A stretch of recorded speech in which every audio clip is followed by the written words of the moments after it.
蒙面财经，朋友们好，今天是2020年6月3号。今天呢，跟大家聊3部分的内容。第一部分呢，就是说一说最近的地摊经济啊，大家也看到了，这个各路媒体啊都开始报道这个地摊经济，好像这个地摊经济在全国范围内呢一下子就火起来了。那第二部分呢，就是说一下最近的房地产的一些情况。那最近的房地产的土拍市场呢，可以说是异常的火爆。那现在经济呢又这么惨淡啊，那是不是代表这个房地产的市场又要一飞冲天了呢？那最后一部分呢，就是讲讲我对上述两种情况的理解啊。那这个世界呢，有点像一个平行世界啊，冰火两重天。那希望大家听完以后呢有所收获。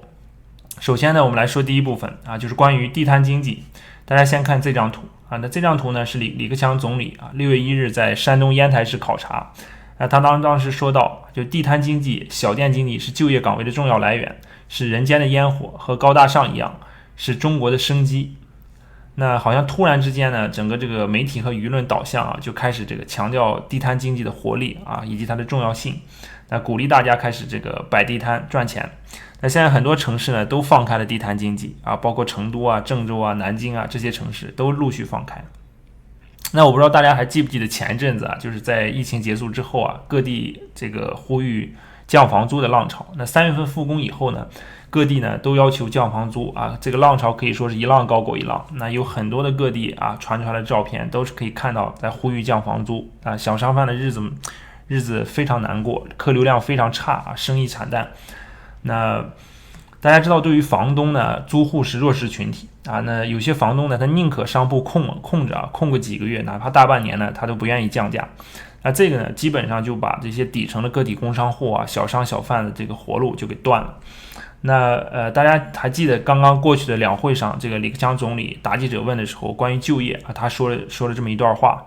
那他说，有一位农民工啊，就50多岁了，在外打工30多年，每年都是如此，但是今年到现在还没找到工作，全家呢都陷入了困境。那还有一些个体工商户呢，已经歇业好几个月了，一些外贸企业现在也没有订单，影响员工就业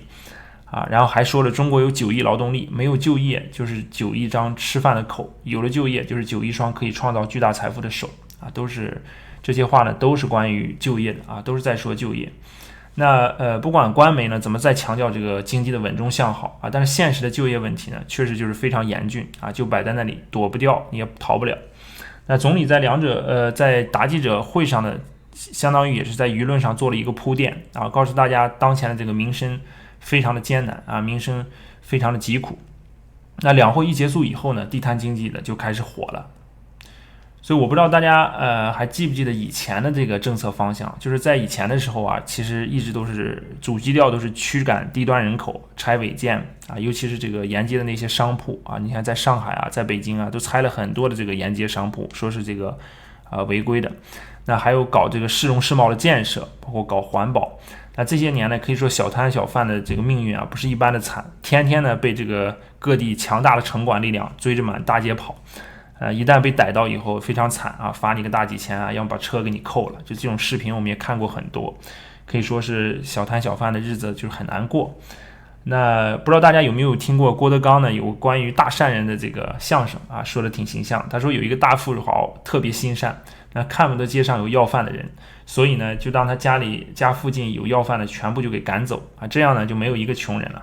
那我觉得这几年呢，拆违建啊，搞市容市貌建设啊，基本也是这个故事的一个生动的体现。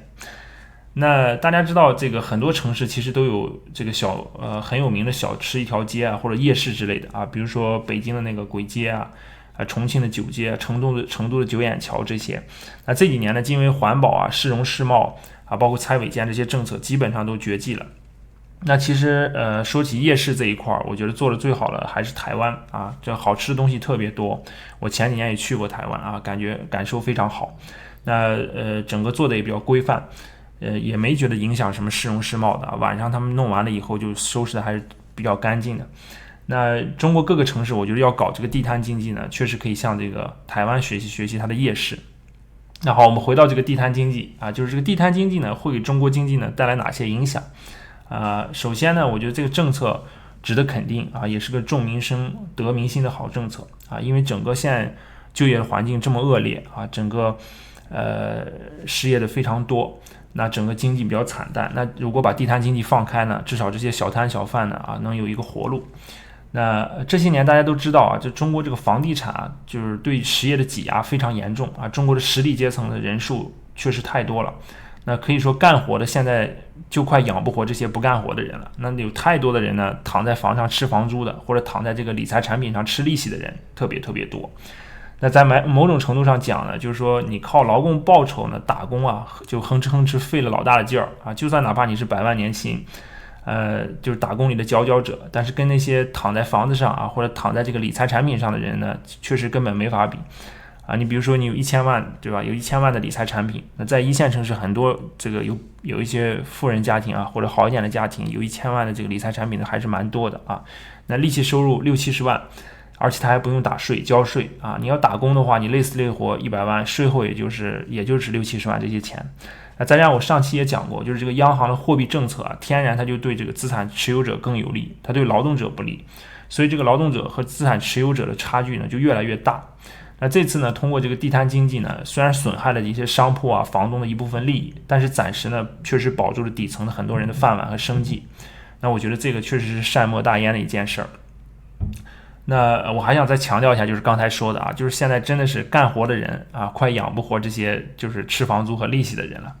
大家可以想一想，现在这个体量啊，房地产这个体量有400万亿的这个体量啊，这个货币的存量，也就是这些存款有200多万亿啊 ，M2 有209万亿。那这些资产和存款呢，绝大部分都掌握在小部分人手里。那我之前也给大家看过，就关于招商银行这个高净值客户的资产分布的一个情况。那已经看到早已经不是什么28分化了，现在已经变成2%和80%的分化，对吧？2%的人持有80%的资产。那之前我记得我也看到过一个新闻啊，这个大家也看到，就很轰动。93年的一个女生拥有400栋楼，当然她最后出来澄清啊，她就说很大一部分呢是承包的，出租的房子呢也是城中村的房子，但是依然可以看出啊，吃房租的人在各大城市里，那绝对不是一个小数目了。很多人呢，就是以这个房租啊，经营这个房租的差价也好啊，或者靠吃房租也好啊，这个有很大量的人群在这里面。那靠存款啊，吃存款利息，吃这个理财产品利息的人呢，就更不用说了。那209万亿的存款，那躺在银行，那不是吃干饭的啊，也是要收利息的。所以说，整个这个社会的实力阶层太多了，那就干活的人呢就很艰难。到最后呢，你就是这些干活的人呢，养不起这些不干活的人啊。所以呢，我觉得开放地摊经济啊，杀一杀这个实力阶层，给老百姓呢，底层老百姓一条活路啊，给他们一点希望，那才能让这个社会呢，能够可持续的运转下去。但是我也要说一下，这个地摊经济呢，它有一个副作用啊，就这个地摊经济呢，跟80-90年代的地摊经济不一样啊。那个时候呢，这个也没有什么商铺，对吧？这个整个呢就是一穷二白这个建立起来的。当时那个地摊经济呢，没有太多的，没有给经济带来太多的通缩效应。你现在这个地摊经济呢，很容易带来这个通缩效应，就是物价水平上不去，而且还会被拉下来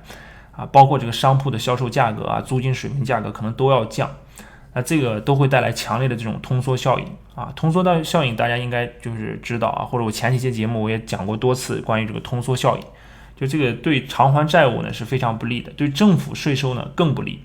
那前些年搞这个拆违建啊，搞环保啊、市容市貌这些，那其实有很大一部分的因素呢，也是为了维持一个通胀的效应啊。政府希望维持一个通胀的效应，那这个通胀效应不管是这个物价水平啊，还是商铺的租金水平，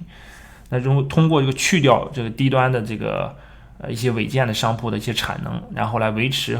或者说推高现有的商铺和物价的价格水平，那这样呢就有利于中国这样一个高债务经济体的债务偿还和政府收入的增长啊。通胀呢是有利于政府税收的，我觉得这个大家应该能理解啊。就商品和服务的价格越高，那你这个税基也就越高，对吧？然后如果你要通缩的话，价格水平下降，那政府的税基就会变少，整个税收也就少了。那商铺和住宅这些房地产价格低了以后，那更明显的就是会影响政府的卖地收入啊，政府的卖地收入会下降，所以政府呢，它有很强的动力去维持全社会一定的一个通胀水平。所以这个地摊经济啊，如果这个持续时间比较长，那对这个整个周边的这个商铺的租金啊、商铺的这个价格啊，包括整个全社会的物价水平呢，会有带来一定的这个下拉的作用。那接下来呢，我们再看一下就看一下这个房地产市场最近发生了什么。那大家来看一下这条新闻啊，今年以来呢，这个可以看到这个50成卖地收入呢超过了1.6万亿啊，同比上涨呢超过12%。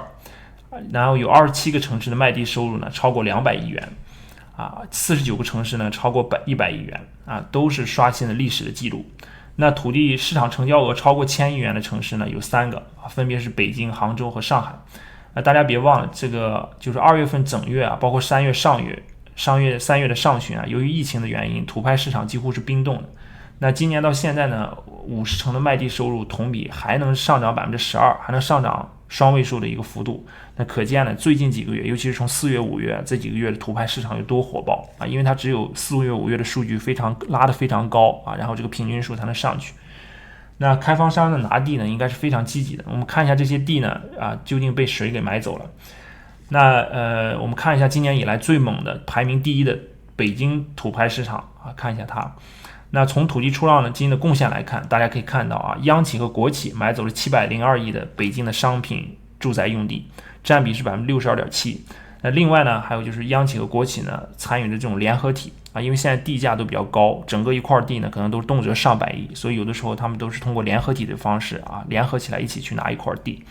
那这种联合体形式呢是买走了174亿的土地所以就是说整个加起来，就是央企和国企直接或者间接的参与拿地这个金额占到土地出让金整个的份额的 80%。那可以看到这个整个这个大财主呢这个大财主就是国有企业只有国有企业和央企呢，它有这种实力去把这个土地去承接下来去拿下来。那大地主呢，卖地的就是地方政府了，大地主就是地方政府。那钱袋子呢，就是这个银行，国有银行。那可以讲到这儿，大家是不是感觉这个跟前面的地摊经济完全是两个世界完全是这个两个平行世界，是冰与火的两个世界。那这个还不算更撕裂的大家看这条新闻，就深圳呢这个前一阵子传出现了这个断供潮就头条上它传深圳有一家银行的一个网点，5月份的断供的账号呢达到了 1.3 万个。然后又提到这个深圳及全国的法拍房的数量达到82万套主要都是一些断供的法拍房。那我把头条这个图呢贴上来大家可以围观看一看。那我的判断呢，虽然断供呢可能没有这个帖子说的那么夸张但是肯定在不少城市已经广泛存在了居民因为这些年买房呢没少加杠杆，尤其是15、16年以后这一波基本是这个你像85后到92年这一批基本是加杠杆的一个主力你像我身边的这个很多的同学和朋友在就是这一批这个改善置换什么基本都加了杠杆。那在一线城市贷款你贷个300万500万可以说是比比皆是。那说实话呢，这些家庭普遍都比较脆弱，夫妻双方里面哪怕有一个人是降薪失业，生活压力就会骤然大增。那还不上贷款或者断供这种事情呢，因为一般人呢都不愿意被外人知道嘛，所以有了苦水都自己肚子里咽或者是自己去想办法筹措。那所以真正手里面有这个数据的呢，我想就是银行。那我估计出了这个新闻以后呢，中国房地产市场的这个法拍房的数据包括断供的数据可能就会越来越成为一个机密的一个保密的或者绝密的数据。那银行内部呢肯定很快就会严禁泄露这一类的数据因为它会影响房地产市场的信心。大家再来看一下最近的二手房的挂牌数据。那5月份的二手房的挂牌数据的环比呢是增长了 18%其中一线城市的这个房源的环比挂牌量更夸张，北京是环比增长了 208%， 上海是增长了 65.4%， 广州是增长了 19.9%， 深圳呢是增长了 41.4%。当然最猛的还是武汉武汉大家可以看到房源这个挂牌量环比增长了 270%所以我们可以看到这个一面是这个土拍市场的火爆非常火爆，然后另一面呢又是这个断供又是二手房的挂牌数量的这个激增所以给人一种很矛盾很撕裂的这种感觉。那我之前呢给大家也多次看过一个数据就是1到4月的社会融资规模和人民币贷款这个新增分别是14万亿和 8.8 万亿，基本都是创了历史的同期之最。那这么多的钱呢都放到哪儿了呢就是这个总理也讲过放水养鱼我上期节目也说这个放出去的水呢可能到不了这些小鱼苗小鱼苗手里面都到了鳄鱼的嘴里面。那我想大家知道这个央企和国企他拿了钱以后他不可能把这钱躺在账上，对吧？他要么去买理财产品结构化理财要么就是背负着这个政治任务，对吧？这个他要买地，那最后这个钱呢兜转的转了一圈还是回到了这个地方政府的口袋里。那目前所有数据里面，说实话，恢复的最快的最好的就是这个房地产开发投资数据。那这个数据呢，是包括房地产企业买地投入资金的。那最近中国房地产还有个这个诡异的现象就是各地出现这个房价上涨、房租下跌。那尤其是深圳这个市场特别有意思它房价的涨幅呢，在这一波的涨幅里面，一线城市里面是涨得最多的。同时呢，它租金的跌幅呢，也是一线城市里面最大的。我估计现在深圳的整个租售比应该快接近1%了也就是一年的租金收入只有房价的1%的水平。那好，最后呢，给大家总结一下，就是地摊经济和土拍市场同时火爆，这是两个平行世界。那地摊经济呢，反映的是中国广大的这个底层人民切切实实的就业压力和生活压力政府放开地摊经济的这种管制呢，算是给这些人的生计打开一扇窗。虽然也会带来广泛的这种通缩效应但是为了就业呢，这个确实也是不得已而为之。那总体来讲呢，我觉得是个好的政策。那还是之前说的那句话，就是这个干活的人确实已经快养不活吃房租和吃利息的了。那第二部分呢，就是给大家看了最近疯狂的土拍市场。那跟地摊经济比起来呢，这个好像完全是另外一个世界它动辄几百亿的一块土地，央企和国企拿起来呢这个如探囊中之物。那另一方面呢，广大的这个房奴却面临着这种断供的压力所以整个这个非常矛盾这个现象非常撕裂。好，最后想说的就是事出反常必有妖。那地摊经济呢，与房地产的火爆构成了冰与火的两个平行世界。那这种平行世界呢，是不是一种新常态未来呢，能不能长期共存我觉得这个是值得我们好好思考的。好了，今天的分享就到这里，大家记得点赞、转发、订阅，我们下期再见。